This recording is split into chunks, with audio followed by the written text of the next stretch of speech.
Real G's moving silence like lasagna. What's going on? Welcome. There's a Verus DoomKnight class update with all the skills and everything. Let's go over them in this video. Thanks to people that corrected me in the comment section. Verus is Latin for true, or word sort of like that. So it's true DoomKnight class. VDK, I guess, is what people will call it, because no one ever actually types out the whole names of classes once they've been in the game for more than 10 minutes. But let's go over all the skills and everything. And they added some more requirements. So let's actually do that first. But when I say requirements, they added one. You're going to have to defeat monsters in the void. They listed that as a requirement that wasn't there before, I'm pretty sure. So that means the ultra boss Fang guy. I can't think of his name, but yeah, very annoying to fight. The class, it's True DoomKnight Armor, will be attained by completing the Mysterious Stranger's quest. So yeah, they tell you what map you're going to have to join this map. It's not in the game yet. I imagine this is a new map for when the release actually comes out on Friday this week. So class is very soon. I don't know why they list this. This kind of annoyed me and I tweet about it, but level 40 requirement to begin the question, level 80 to finish it. It's like kind of baiting lower levels to try to start farming a class that they're not going to be able to finish. So just weird. And it should be listed at level 100, especially if it has void monsters to defeat in it. So yeah, I don't know. I don't want to see any level 80s in the void. You better not. Anyway, so they put a full breakdown here, and they have insignias not required for the class, but there are some more challenging foes that you will not be able to defeat on your own. I like how they list this so they know that you're not going to be able to solo farm this, which means once the first like month or couple weeks that the class is out is over, it's going to be very difficult to get your hands on this class. That's how it is with Archmage right now. I have people on stream tell me that it's pretty difficult to find other people that want to help them farm unless they have like a group of people they play with all the time that would be willing to waste their time doing something they've already done before in the game. I don't think you're going to, yeah, it's not good seeing that, but anyway. All right, so the recommended enhancements for the class are luck with, and then some flavor text here. Tank melee is the stat model, and for that reason, I'm out on this class. I hate that VHL has this model. It annoys the ever-living hell out of me, and I do not want to use more classes that have this model. I'm sorry. The Verus DoomKnight gains mana when they strike an enemy in combat, more effective on crits, or struck by an enemy in combat. So yeah, you got the tank melee model. All right, for skill breakdown, you got a rank 1 passive. Starting at rank 1, all skills except Necrotic Blade grant you 1 stack of Doom, which stacks to 10 and is used for Unleash Doom. While Unleashing Doom is active, you can't gain stacks of Doom. All right, so interesting. That's a little bit of skill here. So you got some stacking going on with the class. It's a single target class, so stacking kind of makes sense. Most of them do a bit of stacking. So you got your auto attack, Necrotic Blade. So yeah, the only one that doesn't stack is your auto. So makes sense. Targets the enemy, max targets of 1, physical, range, and melee. Yeah, so cooldown 2 seconds. So I think that's the average for an auto attack. I don't think it's faster or slower than most of the others. Oh yeah, by the way, I haven't read through this before recording. I'm recording my live reaction to reading these skills, so might get something wrong here or there, but anyway. Strike your target with Doom Blade. Applies weakened, reduces your target's outgoing damage and crit by 15% for 20 seconds. This would be good for group fights. No? Yes? I think so. That's really good. Crit chance and outgoing damage. Outgoing damage by 15%. That's pretty decent. If Unleashed Doom is active, applies blinding, reducing your target's hit chance by 30 for 3. Oh, hit chance reduction too. The thing about some bosses though is they have like guaranteed hits, and this does nothing to a guaranteed hit. I wish guaranteed hits still had percentages on them. Like maybe a guaranteed hit was like 200%. So if you had enough people that were doing hit reductions, that it could get it down to like 90 or something. If you had it, but anyway. All right, next skill, rank 1. So this is your first skill. Targets enemy. Max target 1. Type magical. Okay, so it actually has range on it. That's good. Mana cost 5 seconds. Okay, so maybe this won't be a terrible class. If the skill, I thought none of the skills were gonna have range reading that first part. Like I said, I haven't read forward in this, so yeah, I'm giving you my opinions as they come. Ravage your target's soul, severely crippling their defenses. Applies fractured soul, reducing your target's damage resistance by 50%, physical and magical resistance by 30 for 8 seconds. That sounds pretty good. That seems pretty good. If Unleashed Doom is active, applies Shattered Soul, reducing your target's physical and magical resistance by 30 for 5 seconds. If Darkness is gathered, applies Cataclysm, increasing your crit chance and crit damage by 50% for 15 seconds. I'm liking how these sound. I'm liking how all of these skills sound. That sounds very good. It sounds like a very debuffy type, almost support class so far. I imagine it's just, like basically a pseudo support class that also like does good DPS is what it seems like. Life Carve, rank 2, so it's your second skill. This will target one enemy, physical type but long distance. Those two kind of conflict, but okay. It's just the type of like damage you'd have to enhance for. Mana costs 8, 5-second cooldown. Carve into your target, draining life from them, applying a DK, negating all non-lifesteal healing they receive for 1 second. If Doom Unleashed is active, applies necrotic warmth, restoring your HP over 5 seconds. I hate how they never give numbers here. I wish they gave like HP numbers.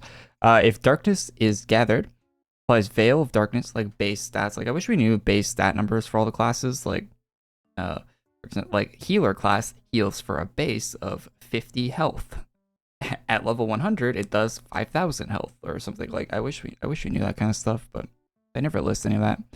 If Unleashed Doom is active, applies Necrotic Warmth. We already read that. If Darkness is gathered, applies Veil of Darkness, increasing your damage resistance by 50% for 15 seconds. That's pretty good. This is your defensive skill, a lifesteal on a relatively low cooldown that evolves into an HOT when Unleashed Doom is active. You also have the option of getting a nice defense buff from it. Yeah, so defense skill, heal skill, sounds okay. I mean, you have to. Yeah, I think this one, I think you'd have to see it in action, see how good it's actually affecting and how it molds with all the other skills together. But yeah. All right, third skill. So this targets an enemy, of course. It does one target for a physical long distance, same as the last one, 10 mana cost on the same cooldown as the last skill as well at 5 seconds. So I think that's the same. Raising spikes from the ground, piercing your target, applies spiked, reduce your target's haste and dodge by 15 for 5 seconds.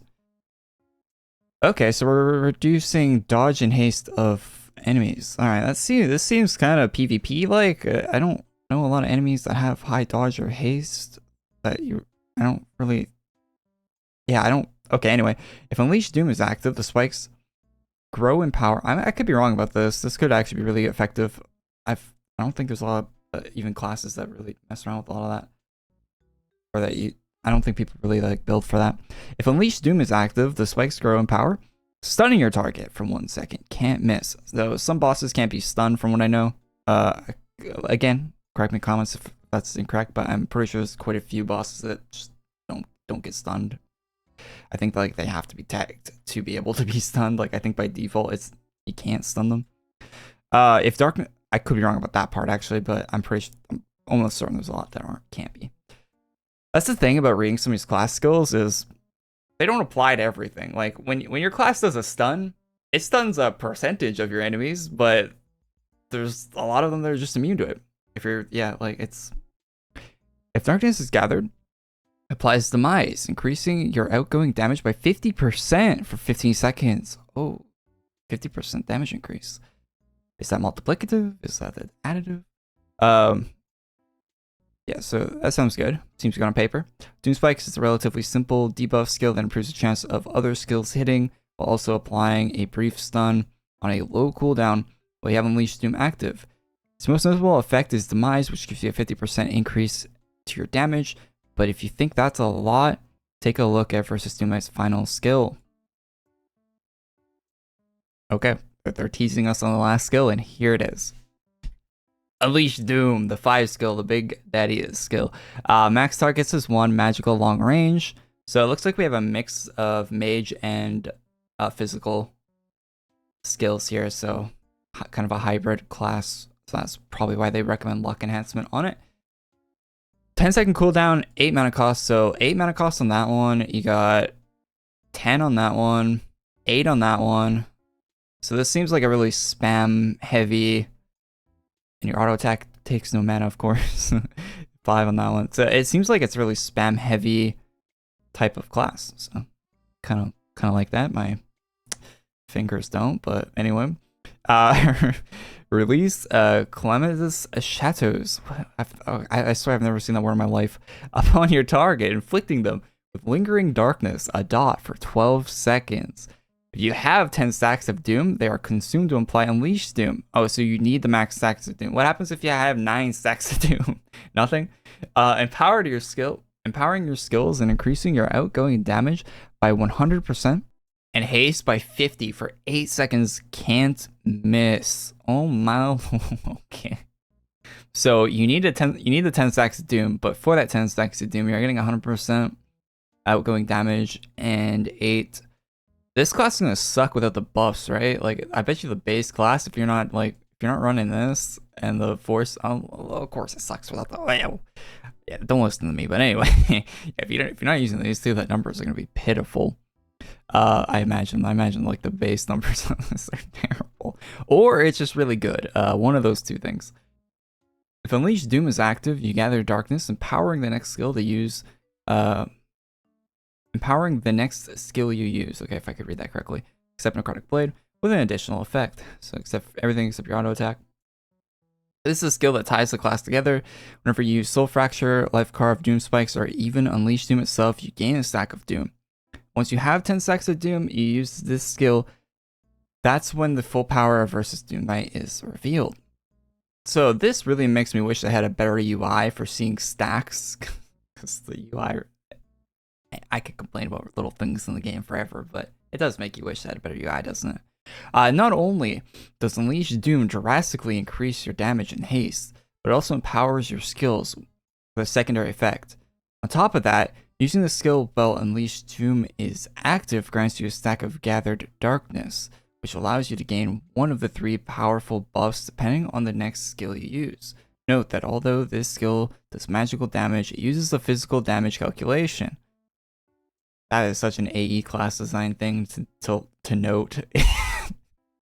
What is this? So this is just flavor text right here. Nice, good stuff. Passives. These don't matter at all because it's just part of the class. But hey, let's read them anyway. Type passive: hit chance and haste by 15. Doomknight armor, endurance, and damage resistance by 50. All right, so definitely get your rank 4 passive there if you plan on not ranking up your class for some reason. Starting at ranked 1, all classes except your auto attack grants you 1 stack of Doom. Okay, we know that. With Unleashed Doom is active, you can't gain stacks of Doom. Rank 10 increases your crit by 10%. Alright. So your rank 10 passive increases your crit and gives you the stacking part of the class. So you need to get to rank 10 before it's usable. So, before we read the conclusion here, because I haven't read that yet, I think this class is looking pretty decent. I think the heal might be pretty weak on it from reading that, but you don't know. It could be very good. They never list any numbers there, so who knows? Could be very good heal. So yeah, it seems alright. I'm not too big on it. It does have range on the skills, which is nice. Like, I read this up here and thought that we weren't going to see any range, but I'm glad they don't make the same mistake they made in the past with VHL. With no skill, put range back on VHL. Class designers, if you're listening to me talk about your class right now that you designed, yeah, put range back on VHL. Put it back on the skills. Do it. Who cares if people are using it as a farming class? It's fun. It's a fun game. Fun class to use as a farm. Who cares? Put it back. Anyway, so there's good skills. The skills look good. They look like they do a lot. They look like they're very effective. Got something in my eyelash in my eye or something. So I could complain about the farm being kind of weird all day, but we don't even know what the farm's going to be. It might actually be a relatively short farm. It might be only 15 hours to get it or something. I think the Archmage was like 20 plus hours, if not longer, depending on how many storylines and stuff you had. It might be shorter of a farm. Might be good, maybe. I'll have to see the farm for this to see if it's actually worth getting. Because it doesn't look like it does anything too crazy that other classes don't do. Like, it doesn't look like this is game changing or anything. Like, it doesn't look like you need it. Maybe you would. Maybe you will. Maybe it will turn out to be the best in the game or whatever. But this game's basically at the end of its life. As weird as it is to say, with the new game coming out this year. Well, at least they say it's coming out this year. The Adventure Quest Infinity is coming out. The classes are actually going to transfer into Infinity, so you might want to farm it for that reason. But yeah, the whole thing, like, I would not waste your time based on that if you're not actually going to use the class. So anyway, conclusion. Versus DoomKnight is a pretty straightforward to use class that is fairly balanced between offense and defense while on its own, but should be a welcome addition to any parties you may be a part of due to the defense debuffs from its soul fracture skill alone. Yeah, this does look like it would be great in a party. Since the core gameplay of the class involves stacking Doom to use the Unleashed Doom buff, the class synergizes well with Forge enhancements or support classes that increase your haste, as the quicker you can stack Doom, the quicker you can unleash it. Now, onwards, Champion of Doom, cover lore in darkness, and show your enemies the true power of Verus DoomKnight. Alright, now, seems like a pretty decent class. I didn't read the part up here, but I think we should read it now. Verus DoomKnight is a late-game single-target class that focuses on applying heavy defense debuffs on its target, while also being able to build up damage after gathering enough Doom. That's a good synopsis for the whole thing, basically. Late game. So yeah, it's definitely, they definitely mean for it to be powerful, and it also means it's probably going to take a long time to farm it. I should probably get on farming this stuff. I already got that. And this should be pretty simple. Yeah, all this stuff doesn't seem too bad as the beginning, but I feel weird that they're showing us farming requirements for a farming class before it's out. Like it's putting up an alarm bell in my head. It's kind of alarming. They're like, hey, like you need these things beforehand. What else do we need? I wonder. Anyway, let me know your thoughts down below. Looks like a decent class, and I'll see you in the next one. Peace.